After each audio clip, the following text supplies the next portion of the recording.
I don't think I typed 4 a.m. Did anybody else see that? Did anybody else get a time that was a little bit off? If you did, um, oh yeah, interesting, interesting. Let me check. Let me see. Maybe I need to double check my Zoom process because I definitely am not gonna meet you guys at 4 a.m. And if I did do something like that, I apologize. Gosh, that makes me feel so bad. Let's see here. I'm looking here to see what the Zoom. Okay, what I have here is 4 p.m. Eastern time. So I don't know if Zoom has an issue or I'm in Nigeria, so I thought it was 4 a.m. my time. Oh, okay, got it. Okay. Oh, you didn't say you were in Nigeria. Okay, well that explains everything. All right. So here's what we're going to do. I'm going to go ahead and answer some of your questions, and a lot of you submitted questions in advance. And I always, as we do every week, normally our meeting time is Tuesday at 11 a.m. Eastern time. That's when we meet for the Black Stock Market Program. And also, if you can't make it, you can catch the recordings of all the meetings at theblackstockmarketprogram.com. Just log in, theblackstockmarketprogram.com. And then also, if you want to submit a question, if you log in at the blackstockmarketprogram.com, you can click that link at the top of your curriculum section and leave me a question and put your question in there. Try to make it somewhat short so that I can get through as many questions as possible. I'm directly available. I answer every single student question you guys submit, and also you'll get emails from me regularly if you haven't been getting those yet when I announce what stocks I'm buying that week, as well as any additional curricula, special lectures, things like that. And we've got probably about 5 years worth of material in there as well. So just log in at the blackstockmarketprogram.com and you can see all that stuff. Okay, so the thing I want to start off with, actually, I always like to start off with the kind of a special message like this. This is your public service announcement for the day. Is I want to talk to you guys about intentionality and financial intentionality, and just kind of what that looks like in my view. One of the things that I think is really important for you to understand, because you guys know, this is my area of expertise. This is what I do, and so a lot of times I observe what is being stated in media. The political spin on economics. There's a lot of political conversation around economics. The United States government is going incredibly, way, way deep in debt. The financial habits of most Americans are not very good. And financial responsibility and intelligence really isn't promoted heavily in the media. And one of the things that I've observed is that part of the whole political pimping process, the way politicians kind of pimp you a little bit, is they seem to like to make sure that you feel as helpless as possible. They like for you to believe that they are the only way for you to get ahead, that they are the only way for you to be successful. They are the only way. Voting for them is the only way for you to have an opportunity to have anything in this country. And that's just not true. The studies basically show that that when you make certain decisions when it comes to your economics, you're going to be better off than somebody who's not. It's real basic. It goes back to when I was a little kid. I remember I noticed that when I got my allowance money, let's say it was $10 a week, it was some ridiculous amount of money because I guess I'm getting old. And I remember that, I had friends. I had a couple friends who were big spenders. They get their money, the money's gone quick. You know how it is. Y'all remember those trips to the candy store and everything. You run up in there, it's the best feeling in the world, like running into the crack house. And we would just buy up all the candy, the money's gone. But then I would have friends, I had a couple of friends that were just big savers. They were really big on basically, you know, basically holding on to things. Like they actually have a whole theory about it in psychology. I think they call it anal retentiveness. And I remember noticing that the kids who held on to their money just always had money. Like that's it. And it made sense, right? It's very basic. It's like, well, because they're not giving their money away, they've got more money than the rest of us. And so when we needed money, we would end up going to the kid who saved his money to borrow money, right? And to some extent, the Jewish community has kind of mastered that. They were the original bankers. They were the first bankers in Europe, anyway. And now, I mean, of course, everything started in Africa. We know this, right? So they copied off of us, right? So they had these bankers in ancient Europe, and most of them were part of that community. They lived in the slums because nobody wanted to associate with them, except for when they needed money. And as part of their culture, as part of their deliberate cultural intentionality, they held on to their money. You know, when they got a dollar, their culture said, you don't spend that dollar, you hold on to that dollar.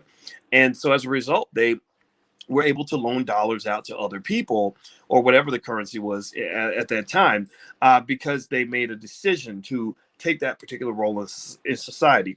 So what I would say to you guys is that, you know, I encourage you, never ever let go of the intentionality of your economic condition. There is an intentionality that goes into being broke, which is a cultural mindset. It's a decision that, look, okay, I think about this. If you make $50,000 a year, you're still going to have $500,000 that has flown through your hands in a 10-year period. Now, of course, a big chunk of that goes to the IRS.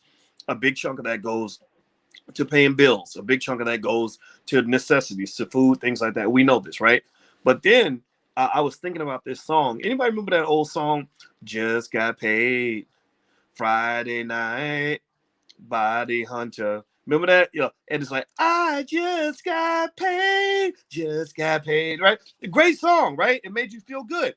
And the song was popular and it was very relatable. Why? Well, because everybody knows that feeling. Everybody knows how good you feel when you just got paid and it's Friday night. You're free. So you got two things. You got money and freedom, right? That's what you spend your whole life chasing anyway, is money and freedom, right? Because freedom and money are connected, right? So you got money and you got free time. So you're feeling as good on a Friday night as you have felt the entire week. You don't feel that good on a Monday morning. You don't feel that good when it's Tuesday afternoon at 2 o'clock and you just had lunch. You're starting to get the itis and you're starting to get sleepy and you wish you could go home, right? But when you just got paid and it's Friday night, you feel really good. Well, that song was relatable because there's a culture behind that particular ideology. There's a culture behind that says, okay, let's make a song that people can relate to. So the song isn't going to be, feeling good because I saved my money, or just bought some real estate, feeling powerful, or just set up a trust fund for my kids. Like, they didn't sing about that. They sang about just got paid. It's Friday night, right? Because the culture, the intentionality of the culture is one that says that most of the people that are going to listen to this song, they don't have their own businesses. They work for other people. So they're not building wealth. They're getting paychecks, right? And then also receiving money sort of instills a good feeling because it's Friday night, which means now I convert from being a worker for capitalism to becoming a consumer for capitalism. At no point in this song is there any reference to being an owner in capitalism or being a producer in capitalism. Remember, I told you guys about the way economies work. You've got producers and you've got consumers. You've got owners and you've got renters, and you've got employers and you've got employees. So the song doesn't reference being an owner, being a producer, or being being an owner, a producer, or an employer, right? It references the thing that people can relate to, which is just got paid. It's Friday night. I am an employee. I now get to become a consumer, and after I pay my rent, I'm going to go and support capitalism by going to the club and popping bottles, right? Do you follow what I'm saying? Give me a yes in the chat if you get what I'm saying. I know that sounds that's kind of a weird way. You probably never seen it sort of taught this way, but these are the things I enjoy. I enjoy seeing all the little ways that our culture teaches us how to view money. Right, and it's very slick. It's very sneaky. Right, white supremacy wouldn't work if it were blatant and wide open. They have to sneak it into your food. Like, they got to sprinkle the poison in the food that you eat every day, and then get you to become a servant to capitalism, which is actually the way Europeans have done things for over 1,000 years. When Alicia and I were watching this old, she's a professor too. She's into psychology. So we talk a lot about psychology because that's what she's really interested in. And we were watching this thing. It was on the Great Courses, and it was a great course about the Black Plague in Europe. And one of the things they talked about was the economic system in Europe 1,000 years ago. Well, 1,000 years ago, the economic system was very similar to what it is right now. You had 90% of the people who were trained to work extremely hard at very low wages to support the lifestyle of the top 10%. The top 10%, the nobility lived well. Everybody else was a worker. Everybody else was a peasant, right? So in general, the opportunity that you have in America is that you actually get the chance to switch roles. If you can overcome your programming, then you can go wherever you want. right? If you can just sort of get away from and just say, okay, this is not what I'm going to do, then you can go in a different direction. So the slavery is a little more subtle now. And as I mentioned, I love to mention to you guys that I don't think they're ever going to pay reparations for slavery, not anytime soon. But they've been giving you preparations for slavery since you were a child. So when people say, "Well, why is it that the public school system doesn't teach financial literacy? Why they teach everything else? They can teach you how Billy can have two daddies, but they can't teach you anything about about how to balance a checkbook or how to build wealth." Well, that's because that's not their job and not their goal. They don't want everybody thinking the way the billionaires and the millionaires think, because then there will be no workers to support the billionaires and the millionaires. Okay, so just keep that in mind. It's very important. Intentionality is really important. So be very intentional about how you train your children. Wealth doesn't tend to happen by accident. It tends to happen because somebody made a conscious decision or a conscious effort in order to get there. So I'm going to answer a few of your questions now. The questions that have been pre-submitted. Like I said, every week we will meet Tuesday. We always meet Tuesday at 11 a.m. Eastern, for those of you who are new.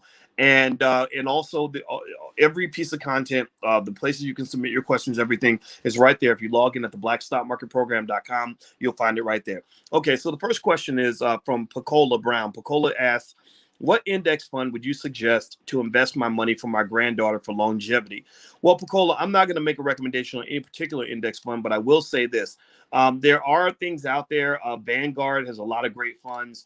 If you just want to get a piece of the S&P 500, literally, I can tell you how to make your granddaughter close to being a millionaire in about 5 minutes. It would take you less than 5 minutes to set your granddaughter up for life. Everybody who's got kids or grandkids should probably listen, because this is going to change your children's lives. If you do 80% of what I tell you right now, your children and grandchildren will be either millionaires or very close to it. Are you listening?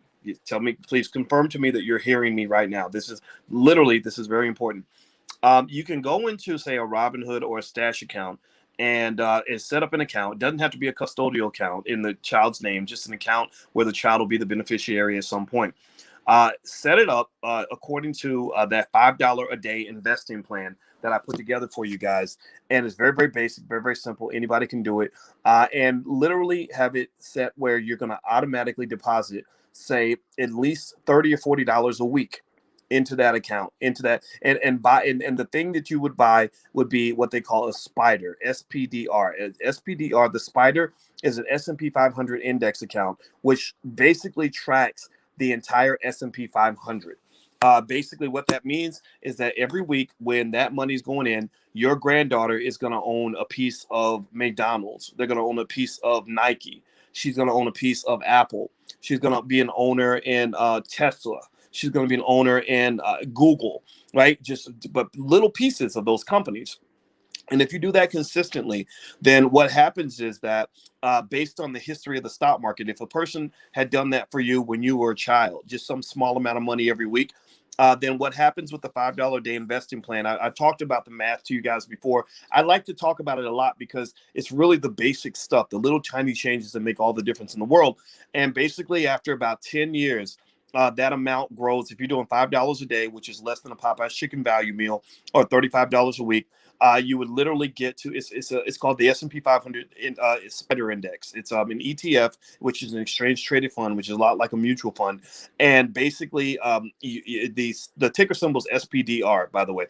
And so after about 10 years, if you're doing the $5 a day investing plan, your child has about maybe $29,000 to $30,000 in the account. After a decade, after 20 years, they have about $100,000. After 30 years, they have $250,000. After 40 years, they have $750,000. So by the time they're 40, they've got $750,000. Now, if you flip that and did, say, $10 a day, which is about $70 a week, which is still less than what people put into their car note, then your child actually has double those amounts. So instead of having 30,000 at the 10-year mark, 100,000 at the 20-year mark, $250,000 at the 30-year mark, and $750,000 at the 40-year mark, they actually have 60,000 at the 10-year mark, 200,000 at the 20-year mark, $500,000 at the 30-year mark, and 1.5 million at the 40-year mark.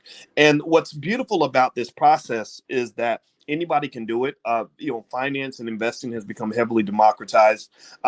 This whole sort of dichotomous thinking that that if you live in a capitalist society, then you have no form of socialism or upward mobility. That's a complete lie. America is overly capitalist, but to say that there's no opportunity for social mobility is just not true.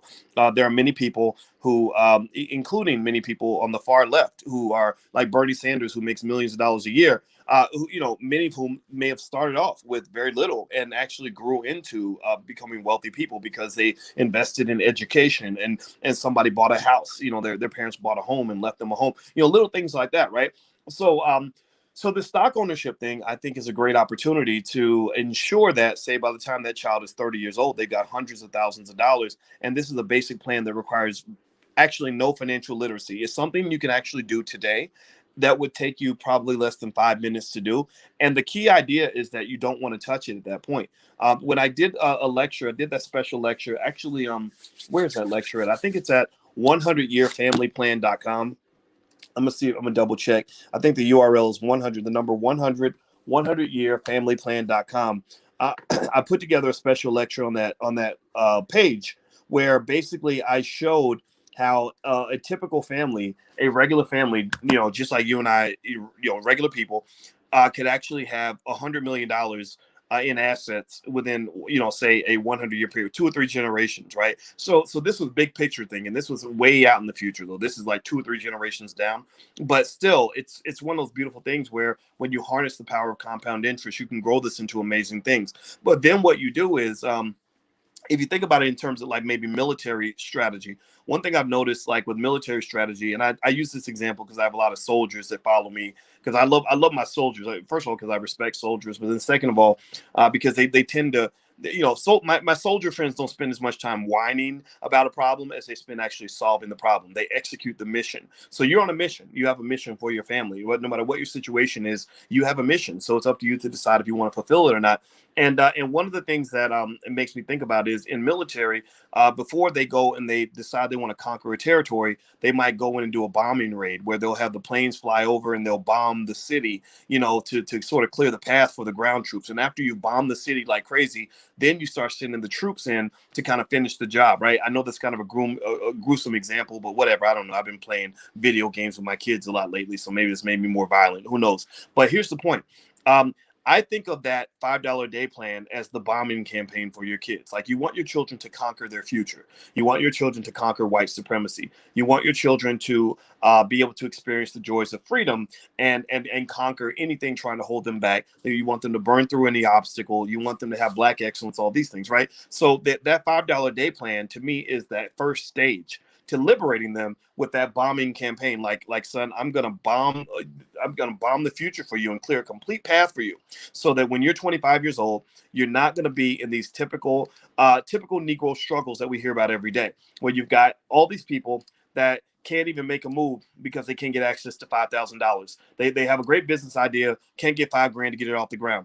They really want to own a house, but they can't get 10 grand to go buy a house, right? Or they really want to quit their job, but they can't quit their job because they're so deep in student loan debt that they can't get out of it. So you're kind of bombing the future and clearing that path. I'm saying now you have no excuses. But then remember, after the bombing campaign, you send in the ground troops. So what would that analogy be? Well, to me, the ground troops would be preparing your child to be economically intelligent enough so that they know what to do with that opportunity. It's one thing. It's like if you think about basketball, it's one thing if I can clear a path for you to get an open shot, but it's another thing for you to know how to shoot the basketball. If it doesn't matter if I could give you the most wide open shot in the world, but if you throw the ball over the backboard, then it doesn't matter. It doesn't matter if I get you open, you're going to waste the opportunity. So the reason that most wealthy families lose all their wealth within 1 or 2 generations, 70% of wealthy families lose all their wealth in 1 generation, 90% of wealthy families lose all their wealth in 2 generations. The reason wealthy families lose all their wealth in 1 or 2 generations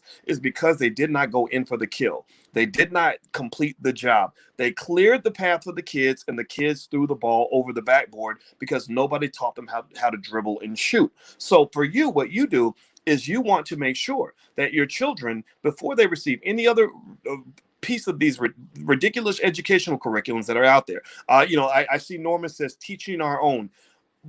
I'm sorry, but I think smart Black people, intelligent Black people, meaning the people that are in this room right now, We got more sense than everybody else. I'm sorry. The world is stupid. The world is crazy. A lot of y'all are like me. You were born on the wrong planet. You were born on the planet of ignorance and debauchery, and and rappers rapping about killing people and having sex with the devil and selling their vagina for $2. Right? You live in a crazy world. So you've got more sense than the rest of the world does. So what you do is you use that common sense to say, okay, to solve this problem, I'm going to prepare my kids to go in for the kill.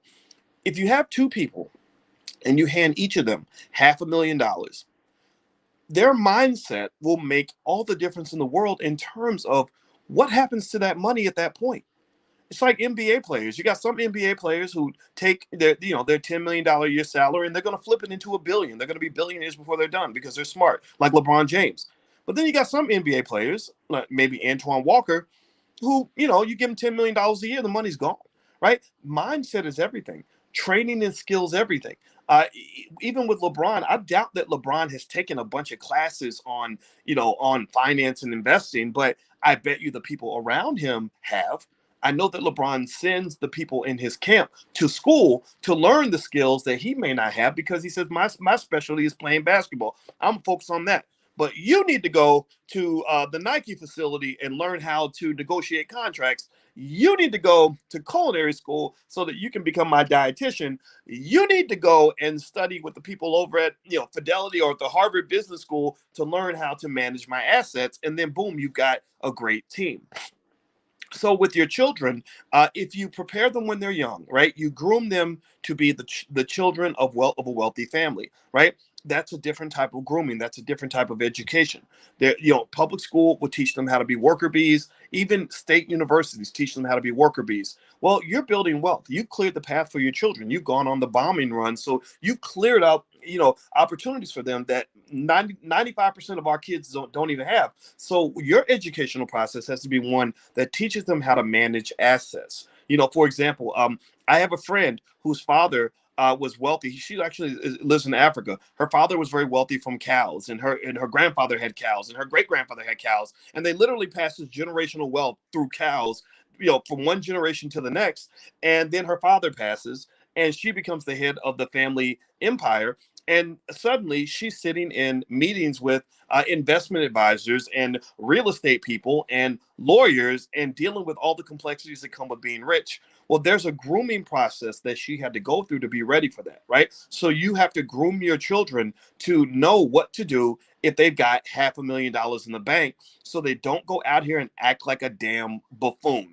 Right? Because you got too many buffoons out here that literally do things with money that don't make any sense. So make sure your child understands the fundamentals of how the stock market works, of course.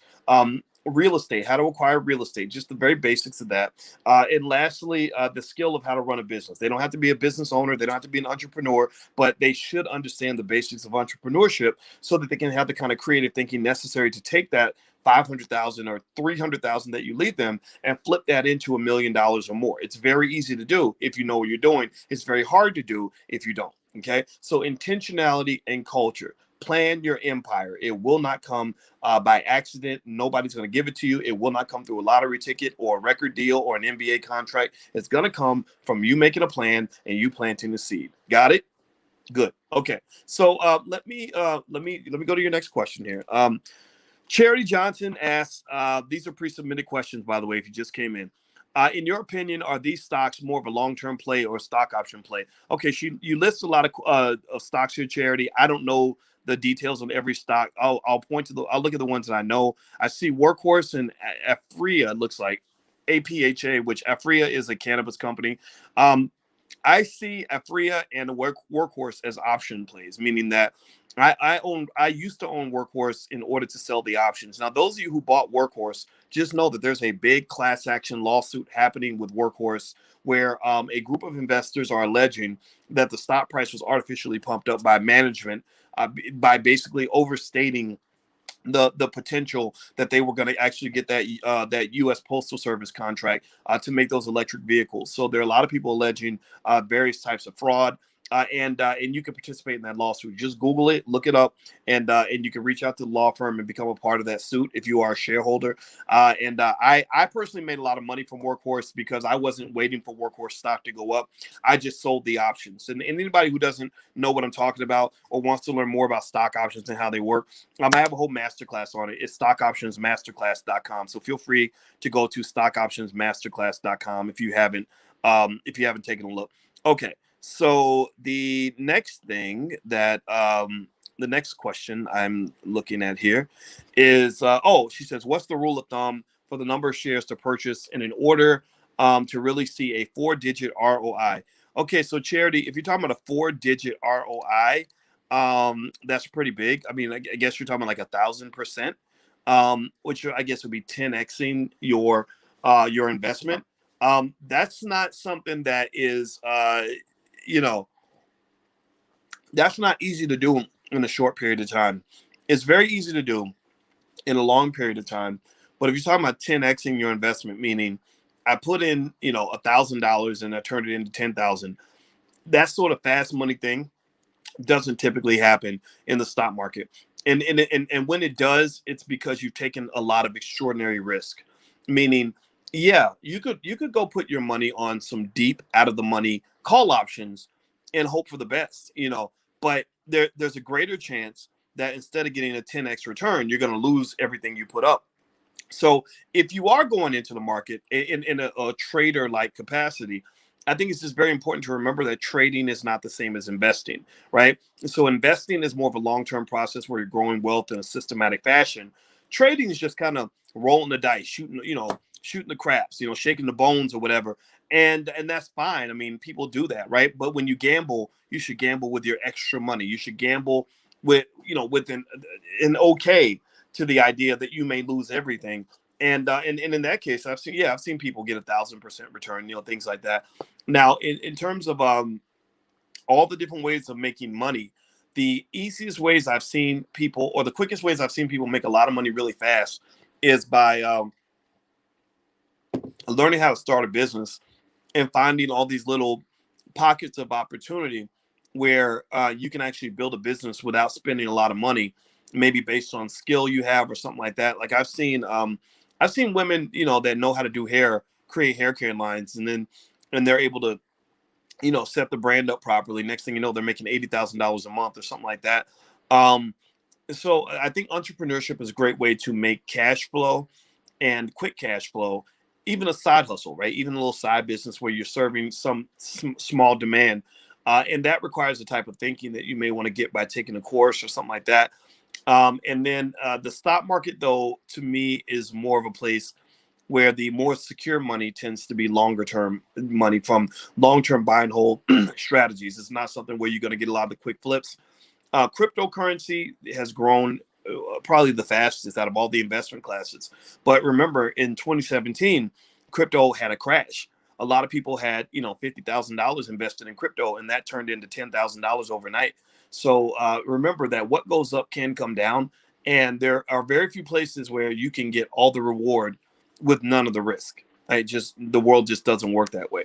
Okay, but there are some places out there. There are some pockets of opportunity. So there you go.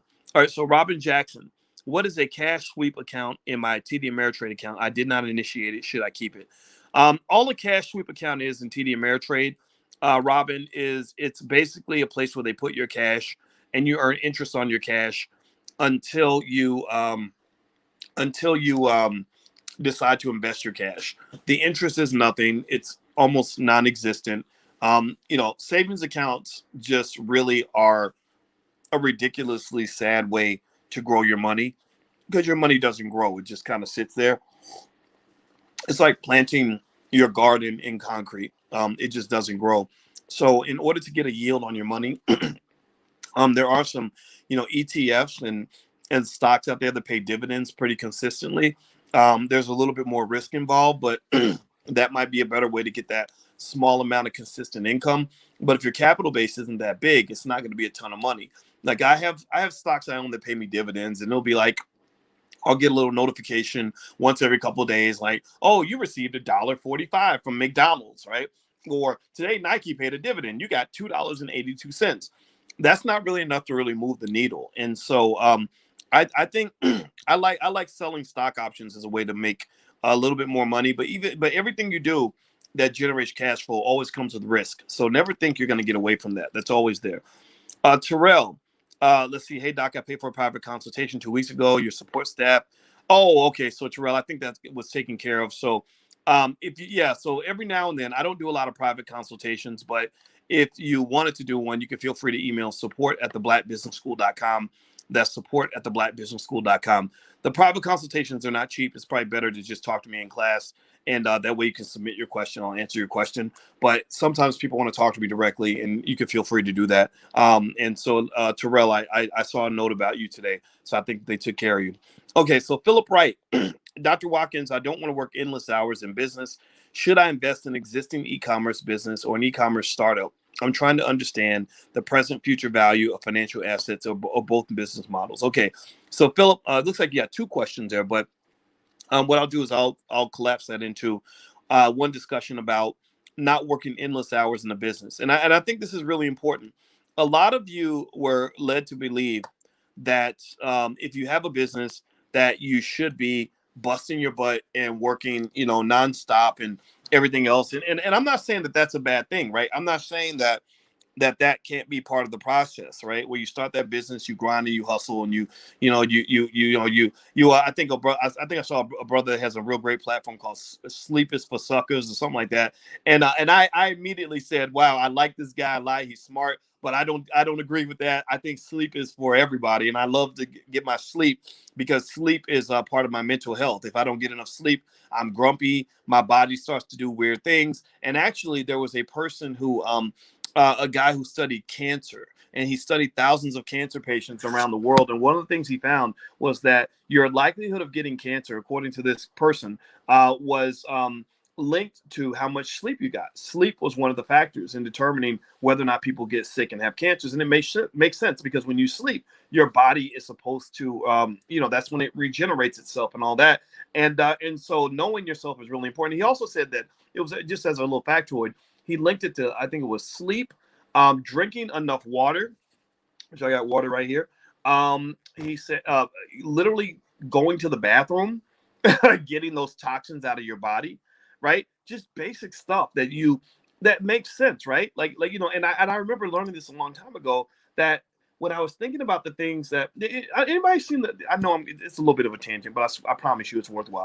Did anybody see the movie Soul by Disney? Like Disney did a movie called Soul that had Jamie Foxx in it, and it was a really good movie. And basically, it was about sort of your soul and being in the zone, and really, whether you can be in a good zone or a bad zone. If you're in a bad zone, you're like stuck in a rut, and your life isn't worth, it doesn't have much meaning. But you're in a zone that way too. You're hypnotized by whatever crappy, mediocre life that you've chosen, right? Well, then you got other people that go into the zone where they're just, playing basketball, or they're a great artist, or they're a great musician or writer or whatever, right? And so one of the things that was interesting about the movie and the point that was made, which I thought was really great, was the whole time, and they always do this in movies, by the way, it's called the hero's journey. Like a lot of these movies have the same blueprint. And one of the things about his hero's journey is in the beginning, he's looking for one thing. And at the end, he gets the thing he's looking for, but realizes that the thing he really wanted was with him all along. So the whole movie, and this is a spoiler alert for anybody who hasn't seen it, but the whole movie, he wants to be this famous jazz musician. He wants to perform with the best jazz artists and everything. Like, that's a big deal. Like, I want to be famous. I want to be successful. I want to achieve my goal, right? And then he gets that. But then he looks back on his life and realizes that actually the essence of life kind of came from the little things, like, eating your favorite ice cream, or sitting to have a good conversation with your special friend, or I don't know, a nice walk in the park, on a Sunday afternoon. And I identify with that really well, because that was something I remember figuring out myself was, I spent all that time wanting to do all the all of these sort of surface things that all of us aspire to, right? It's like, okay, yeah, I'm gonna go out here and I'm gonna become really successful, and I'm gonna make sure everybody knows who Dr. Boyce Watkins is, and I'm gonna make money, and I'm gonna be highly educated, and I'm gonna win awards and all that, right? And I got all that, right? I've given speeches all over the planet. I've been on TV probably times now, maybe 500 times or so, I don't know. I've made plenty of money and all these other things. And it was great. It was really fun. But here's what I figured out 20 years ago, maybe 15, 20 years ago, was I realized that really wasn't the key to my happiness. I realized, I said, man, this is terrible. Now that I have these things, I realize that I don't care. I don't, and maybe that's what it is. Maybe it's part of the process. Sometimes you got to get it in order to know that this really isn't the thing. Right. And if you ever see like really successful people who have $1 billion in the bank, who are like depressed and suicidal and on drugs, I believe it's because they really haven't found their joy and they haven't found their true purpose. They think their purpose was to become a famous actor, when really their purpose might have been something very basic, like, just finding your bliss by taking your afternoon nap and spending time with your kids. And so what I learned was that the things that, at least in my own life, in my own journey, that made me happy was literally little things like, number one, getting away from white people who hate my guts. I didn't like working for white people. I don't hate white people. I just don't want to work for them because it's terrible. Sleeping in, getting a chance, on days where I want to sleep in, I'll sleep till 11 o'clock because I want to sleep until I don't want to sleep anymore, right? Everybody thinks I don't sleep because I work a lot. No, I work a lot because I love what I do, but I sleep all the time. I take 2 naps a day, sometimes 3. Taking my afternoon nap. I wouldn't trade anything. There's no job you can offer me anywhere right now that would make me give up my afternoon nap. And then you add on other things, spending time with my kids, eating my favorite food, drinking a bottle of water. If I don't drink a bottle of water in a day, I don't feel balanced, right? So I encourage you to understand who you are so you can find out what is going to give you your balance and give you your true wealth, because that's going to matter a whole lot more than just going out and making a bunch of money. Like if you go make a bunch of money, like you become an entrepreneur, and this is where the conversation led me down that direction, is the person was talking about the fact that they don't want to work countless hours running a business. Well, you got to think about that when you go run a business. Like, don't go do something just because people said you can make more money doing it. Don't go just jump into an industry just because there's more money there. And this is counter to your training. You were trained as a kid to believe that you should go do any job anybody offers you that pays you the most money. If somebody said, I'll pay you $300,000 a year to shovel manure all day, a lot of people would jump at that job. And there's nothing wrong with that, not judging that. But I think maybe taking a moment to reflect on what you really want to do and figuring out, like, sort of what's your tipping point, right? Maybe if you're destitute and you have no other opportunities, of course, you do what you got to do, right? But what happens when you get to the point where you've got enough? You've got enough food. You've got enough savings in the bank. You've got a good quality of life. Maybe you got a good woman or a good man next to you. You got some kids you love and you want to spend time with them. And then somebody else comes along. The curse of being good at things is that something else always comes along where there's another opportunity to go make a little more money. How do you make that choice? Like, be very, very intentional. I like that word, intentional. That's our word for today, intentionality. Be very intentional about how you make that choice. Because I can tell you, just in terms of my own life, when I got good at what I do and people recognized that I was good at what I did, the opportunities never stopped coming. There's always another opportunity for me to do another interview. There's always another opportunity for me to give another speech and to get paid plenty of money to give that speech. Another opportunity to write another book. Another opportunity to take another trip, right? But you know what stops me is I say, no, me and my 10-year-old are going to the park today, and that is more important than coming on to the Breakfast Club, right? Or I promised Alicia that I would watch Star Trek with her tonight, and I'm gonna do that. So that's gonna interfere with my ability to come on your podcast or whatever it is that you want me to do, or to do this other thing for money. Or I don't want to travel anymore. So no, I know I'm giving up money, but I apologize. I just can't do it. Right. So figure out where your tipping point is so you can find the right balance. If you go into owning your own business, remember there's a million ways to skin that cat. Diving in as a full-time entrepreneur is not a requirement for you to generate some of the income that comes from being a business owner. There are situations that might emerge for you where someone else has a great skill and a great business and a great passion. Let's say, for example, I've always wanted to go deeper into the hair industry, and I have some investments there. I want to get more. If somebody comes along and says, I have a hair salon and it's making money, and I need capital to get this thing going, then my job would be, I'd be like, okay, here's what I can do. I can go raise some money to make the investment. And also I can be a hype man. I can tell people about the business to help with the marketing. But I don't want to go into a hair salon every day. I don't want to do hair. I don't want to learn a new skill. That's not of interest to me, right? Remember, your time is actually your most valuable commodity, but you probably have been convinced to believe that money is the most valuable thing you can access. Well, the paradox is that if you're good at what you're doing, and after you finish making the moves that you're making right now, you'll get to a point where money isn't so scarce anymore, and you're going to have to shift back to understanding the value of your time. Do not let people waste your time. It's very, very important. Okay, so next question. Let's see here. These are the questions you submitted. Hold on. I'm clicking here. All right. Next question is from SC.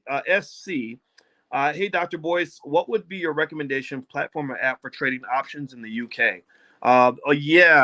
That's a good question. And shout out to all of the Black Londoners that listen every day. I love you all very much. I love Black London. I cannot wait to see you again.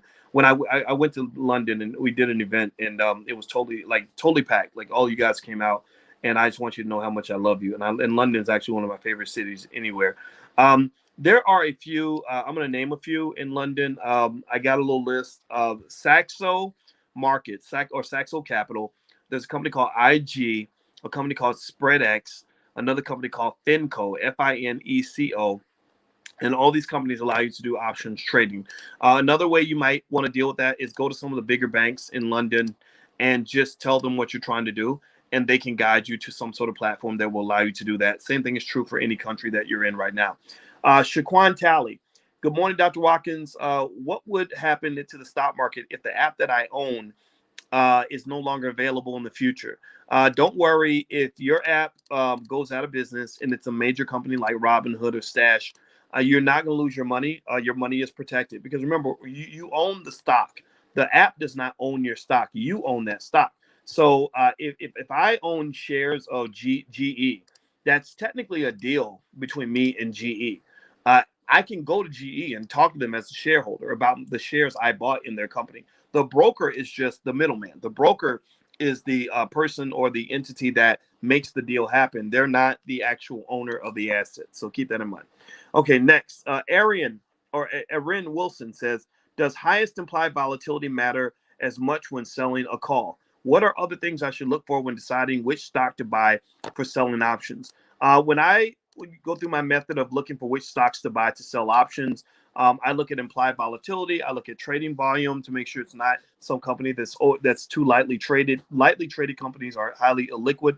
I look at the history of that stock to see what that stock has done over time. If it's a stock that has had some crazy price swings and 50% drops and stuff like that, I'd be really careful about that. I look at what type of industry the company's in. There are lots of factors that can go into play with that. And so, and actually, that's the next masterclass I'm going to do. I've literally been putting that together for a year, and I'll let you guys know when I announce it. And we're going to spend a weekend, and I'll break down my whole process really carefully.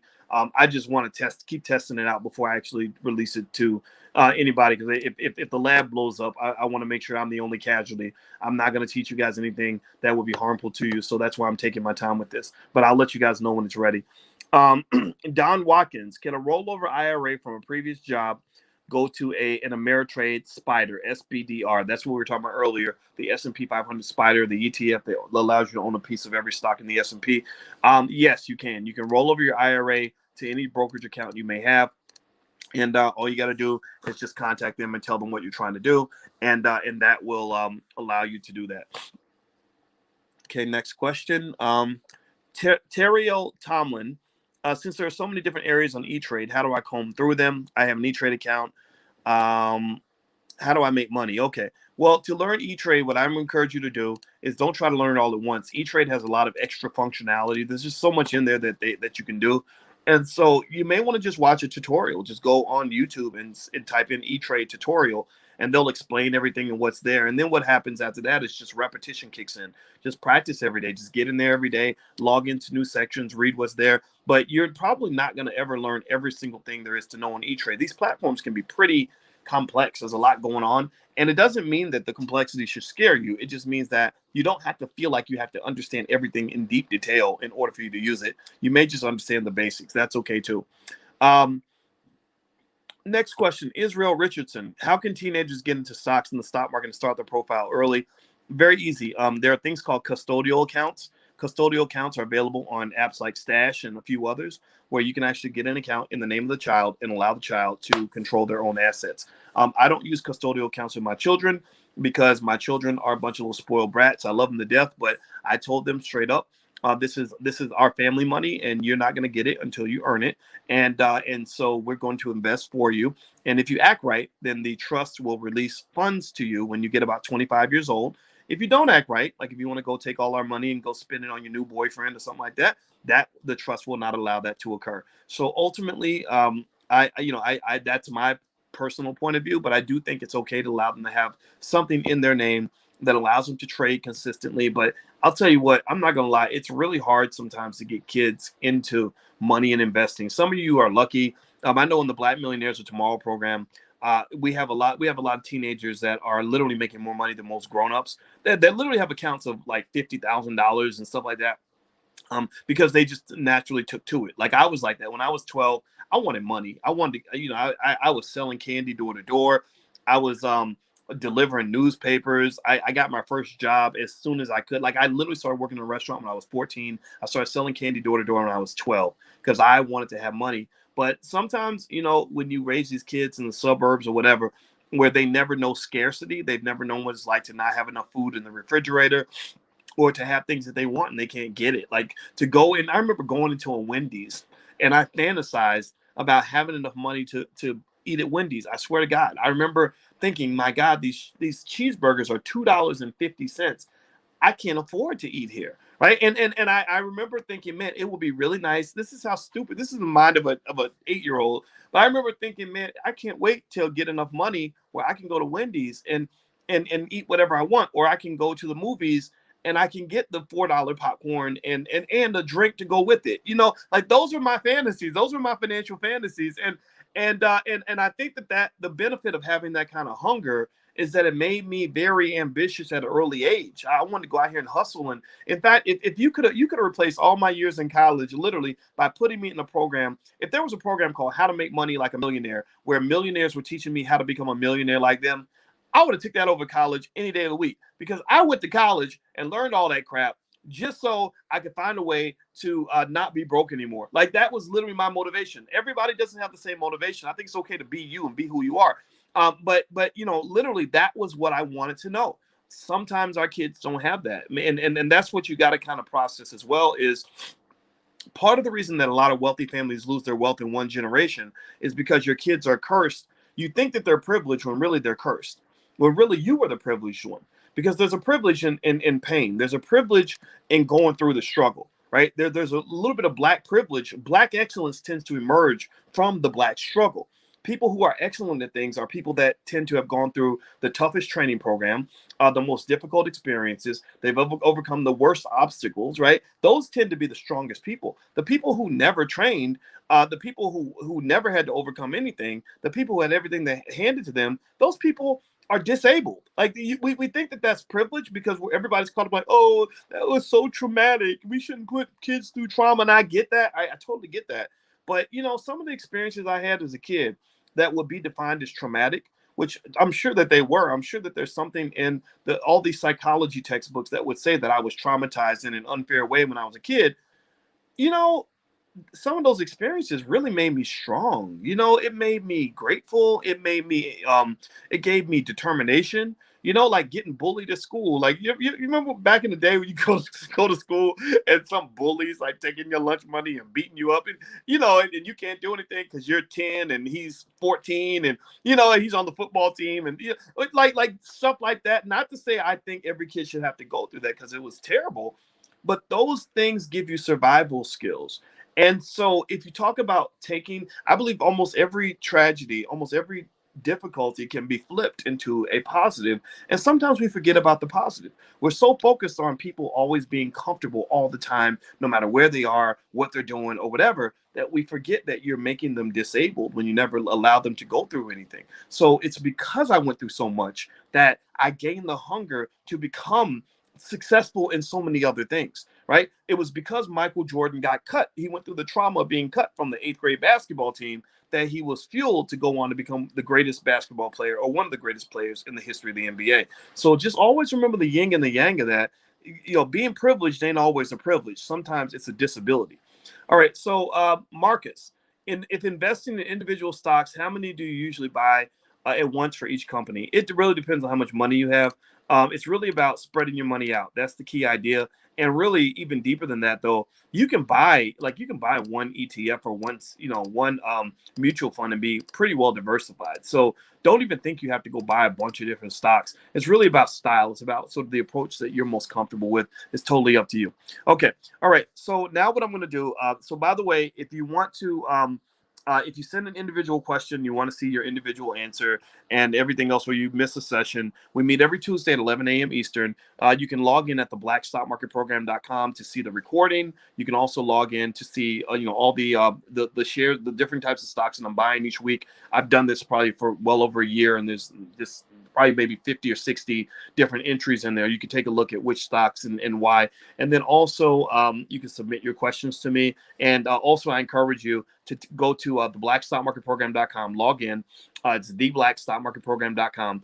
And you can actually go in and leave your question as well and see the curriculum that's already there. There's a ton of curricula there. So if you go in there every day and just kind of watch some videos, not only I personally think that, I don't know, I personally think this is very entertaining and fun to talk about, right? So and I've been a weirdo for years, so you can go back and literally watch stuff that I did 2-3 years ago. But also it allows you to learn this stuff without the high pressure sort of approach where you have to take exams and know specifics. You don't have to know all the specifics in order to become an adequate investor. Okay, so log into the blackstockmarketprogram.com. Feel free to do that. And one thing I want to mention to you guys is actually we have the Black Business Lecture Series, which is kind of a Black version of TED Talks with Black entrepreneurs and millionaires that come through the Black Business School to talk about what they're good at. And this week, we've got somebody coming in that's really, really good that you may want to take a look at. Her name is attorney Tanya Nebo. Tanya Nebo is an attorney out of Atlanta whose specialty, her superpower, is that she has helped dozens of families buy franchises.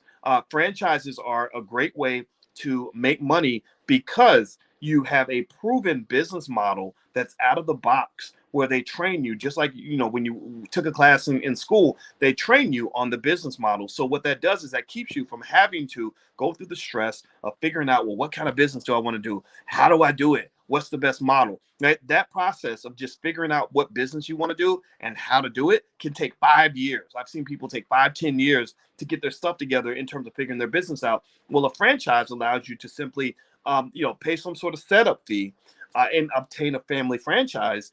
And then they tell you exactly how to run the franchise. Everything's been tested. They can tell you, like, okay, this is how you sell the cheeseburgers, or this is how people want their carpets done, or whatever. And you can take that franchise and kind of run with it as a family business. And this has been a great way for people to get off the plantation. So if you want to go take a look, if you go to theblackbusinessseries.com, theblackbusinessseries.com. If somebody could type that in, I'd appreciate it. It's theblackbusinessseries.com. Her special master lecture is going to be on Thursday, I believe it's 7 or 8 p.m. It's on the landing page, and that's theblackbusinessseries.com. So feel free to go take a look at that. And